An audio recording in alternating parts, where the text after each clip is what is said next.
with my grandparents, aunts, and uncles. My mother and father were very active here in the Muslim community.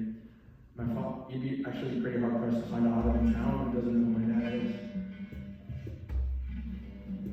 Even implementing his philosophy and how to practice our faith, and Bishop McMahon actually here on the east side, I believe on that area even. So a bulk of my childhood was spent in this area with the brothers here. Anyway, shortly after my return from my father's kingdom, I started fifth grade. And I didn't know how to act stateside. Like, that'd be cool. I was just taking years, and I was just excited to speak English finally again. And well, I was kind of a dweeb, to be honest. But anyway, the fifth graders, they smelled blood in the water. And they said, all right, here we go for my kid, here we go, you know, we're your schedule now. So sometimes I just needed to get out, like, to breathe.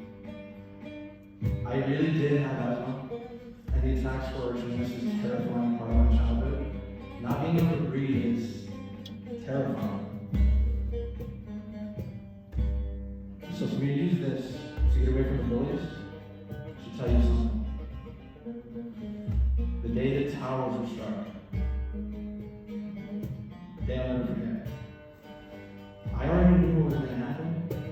I already knew.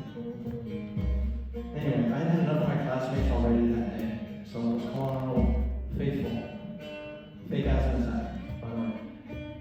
Surefire way to get home, or at least spend 20 to 30 minutes in the nurse's office, get a break, puff. Anyway, I round the corner into the nurse's office with my front desk area, and my head is down, my big knees fully audible.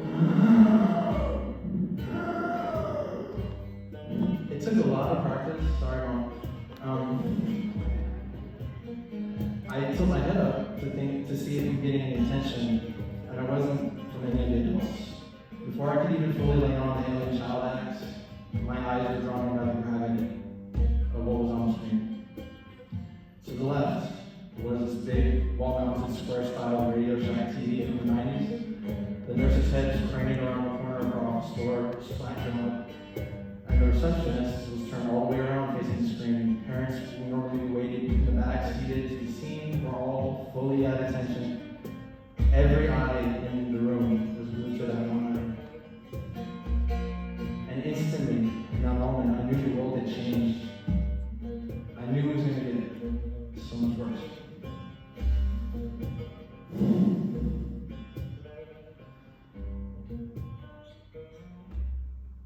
The news cycle kept just going. It was running through. They didn't have any new content. It just kept repeating. It felt like an eternity.